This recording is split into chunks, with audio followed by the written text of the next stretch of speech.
Tea all started, as so many things do in this decade, with a post on Truth Social. In an era where a single message can ripple across continents in seconds, the world has grown accustomed to waking up to headlines shaped by social media.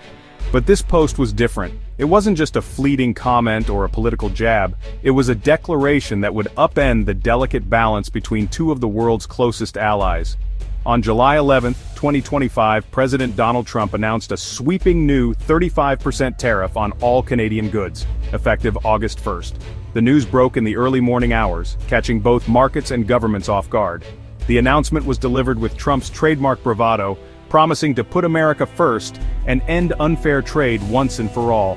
For many, it felt like a return to the trade battles of years past, but this time, the stakes were even higher. This wasn't a minor trade tweak, it was a shockwave, escalating a simmering trade war that had been threatening to boil over for months. The border, usually a symbol of friendship and cooperation, suddenly became a flashpoint. Newsrooms scrambled to cover the story, and analysts began to speculate about the far-reaching consequences for both economies. The announcement landed like a thunderclap, shaking the very foundation of the US-Canada relationship. For decades, the two countries had prided themselves on their ability to resolve disputes quietly, behind closed doors. Now, the world was watching as tensions spilled out into the open, threatening to unravel years of careful diplomacy. Canada's new Prime Minister, Mark Carney, had just taken office, vowing to stand firm against US aggression. Carney, a former central banker known for his calm under pressure, now faced the greatest test of his political career. In an emergency address to Parliament, he promised Canadians that their interests would not be sacrificed, and that Canada would respond with strength and unity. The move felt personal, a direct challenge to Canadian sovereignty and pride. Across the country, Canadians gathered around kitchen tables and in coffee shops, debating what the future might hold. For many, the tariff was more than just an economic blow, it was a test of national resolve. From farmers in Saskatchewan to auto workers in Ontario, the impact was immediate and deeply felt. Small business owners worried about rising costs, while exporters scrambled to find new markets. The sense of uncertainty was palpable, as families wondered how their livelihoods might change in the months ahead. For generations, the two countries had shared history, respect, and deeply intertwined economies. The world's longest undefended border had been a symbol of trust, with millions of dollars in goods and services crossing each day. Now that trust was being put to the ultimate test. In a single post, that trust was shattered, leaving Canadians staring south in disbelief and anger. The shockwaves were felt not just in boardrooms and government offices but in living rooms and workplaces across the nation. Social media lit up with calls for unity, and hashtags demanding action trended within hours. The US had already imposed a 25% tariff, but this new rate was seen as an existential threat. For many Canadian industries, the difference between survival and collapse now hung in the balance. Truckers, manufacturers, and farmers all braced for impact, knowing that the coming weeks would be critical.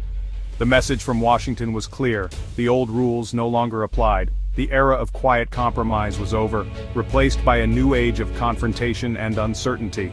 Allies and adversaries alike watched closely, wondering what this bold move would mean for the global order. The quiet neighbor was about to get very loud indeed. Across Canada, a wave of resolve began to build. The next chapter in the US-Canada relationship was about to be written, not in the halls of power, but in the voices of ordinary people determined to defend their country's future. And in 2018, President Trump shocked both Americans and Canadians by justifying a sweeping new tariff on Canadian goods.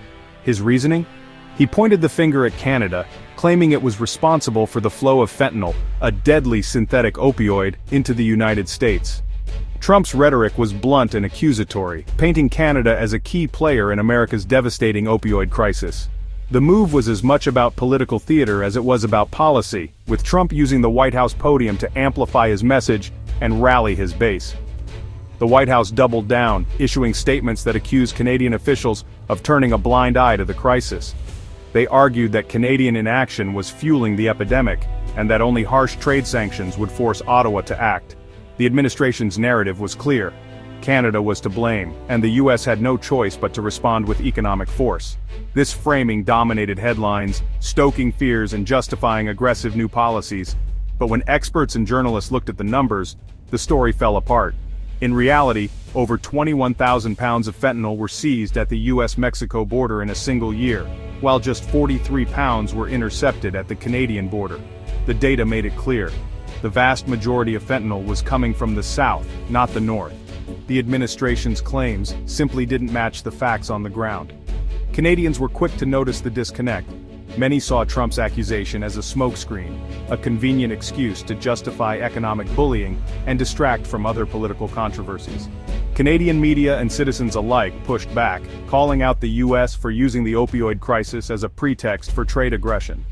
The move was widely seen as disrespectful, and it sparked a wave of frustration and anger across Canada. The tension escalated when the US cited Canada's retaliatory tariffs as further evidence of bad faith, conveniently ignoring the fact that those tariffs were a direct response to earlier American trade measures. The back and forth quickly spiraled into a full-blown trade war, with both sides imposing new tariffs and restrictions. The economic fallout was felt on both sides of the border, straining a relationship that had long been defined by cooperation and mutual respect. For many Canadians, the US justification for the tariffs was not only unconvincing, but deeply insulting. It felt like a transparent political maneuver, designed to score points at home while disregarding the facts and the long-standing partnership between the two countries. The sense of betrayal ran deep, fueling debates in Canadian homes, newsrooms, and Parliament. In the end, it was clear that the message from Washington wasn't really about security or public health. It was about asserting dominance. But this time, Canada was not in the mood to be pushed around. The episode marked a turning point, with Canadians standing firm and making it clear that respect, not intimidation, would define their response. Canada's response was swift and unified. Within hours of the announcement, government officials convened emergency meetings, determined to show the world that Canada would not be bullied. The air was thick with urgency as leaders from every political party set aside their differences to face a common threat. The message was clear: Canada would stand tall, no matter the cost. From the grand halls of Parliament in Ottawa to the quiet streets of small towns, a wave of anger and resolve swept across the nation. Canadians from all walks of life, farmers, factory workers, business owners, and students, felt the sting of the tariffs. Protests erupted in cities and rural communities alike, as people gathered to voice their frustration and demand action. The tariffs were seen as more than just an economic blow. For many, they were a direct insult, a challenge to Canadian identity and sovereignty. Protesters waved flags and carried signs, their voices echoing through the streets, determined to defend what it meant to be Canadian. Prime Minister Carney stood before the nation, resolute and unwavering. He addressed Canadians with a calm but firm voice, vowing to defend Canadian workers and businesses at all costs. His words struck a chord, inspiring confidence and unity in a time of uncertainty. Carney forcefully rejected the fentanyl accusation, calling it baseless and irresponsible. He reminded the world of Canada's ongoing partnership with the United States in fighting the opioid crisis, highlighting years of cooperation and shared sacrifice. The Prime Minister made it clear: Canada would not be scapegoated for a crisis that demanded joint solutions. Provincial leaders quickly joined the fight. Ontario's Doug Ford, along with premiers from across the country, announced a bold 25% export tariff on electricity to the US. The move was unprecedented, signaling that Canada was ready to use its economic leverage to defend its interests. The message was unmistakable: economic pain could go both ways. Closed border crossings and empty shelves served as stark reminders that the relationship between the two countries was deeply intertwined, and that actions had consequences on both sides. Trump's tariffs, intended to divide, had instead united Canadian politicians of all stripes. Rival parties came together in rare bipartisan meetings, putting aside old grudges to present a united front. The sense of national purpose was palpable. On social media, a groundswell of support for Canadian businesses took hold. Hashtags like #BuyCanadian and #StandWithCanada trended nationwide as citizens encouraged each other to support local shops and reject American rhetoric. Online communities buzzed with stories of resilience and pride. Influencers, celebrities, and public figures joined the movement, recording passionate videos and delivering rousing speeches. Their words went viral, rallying the nation and inspiring millions to take action in their own communities. The tariffs, meant to sow discord, instead forged a new sense of solidarity. Canadians linked arms in unity, marching together in cities and towns, determined to show the world their strength and resolve. In the face of adversity, Canadians rediscovered their distinct identity and collective strength. Community gatherings and celebrations of national pride became common, as people found comfort and courage in each other. The quiet neighbor had found its voice, and it was roaring. Across the country, a new spirit of defiance and unity echoed from coast to coast, signaling that Canada would not back down. Canada didn't respond with bluster, but with strategy. Prime Minister Carney launched the Silent Strike Back, a plan to build economic resilience and reduce reliance on the U.S. The government pushed for new trade deals in Europe and Asia, aiming to diversify exports. Domestic industry got a boost with incentives for manufacturing and green tech. Relief packages supported businesses and workers hit by tariffs. The old assumption of a stable U.S. relationship was gone. Canada was quietly reinventing itself, one trade deal and one factory at a time. While Ottawa strategized, a grassroots movement erupted. Canadians began a spontaneous boycott of American goods, supporting local businesses instead. Bars and retailers dropped U.S. products. Kentucky bourbon vanished from shelves, replaced by Canadian spirits. A Montreal cafe cheekily renamed the Americano coffee the Canadiano. Tourism to the U.S. plummeted as Canadians chose to vacation at home. The boycott became a daily act of patriotism, felt in grocery aisles and restaurants. The economic fallout was now a two-way street. Beneath the patriotic surge, anxiety grew. The U.S. is Canada's largest trading partner, and a 35% tariff threatened disaster. Economists warned of up to 1 million lost jobs and a deep recession. The stock market tumbled, and industries tied to U.S. supply chains braced for impact. The government rolled out relief programs, echoing COVID-era support. But massive spending risked debt and inflation, adding to the uncertainty.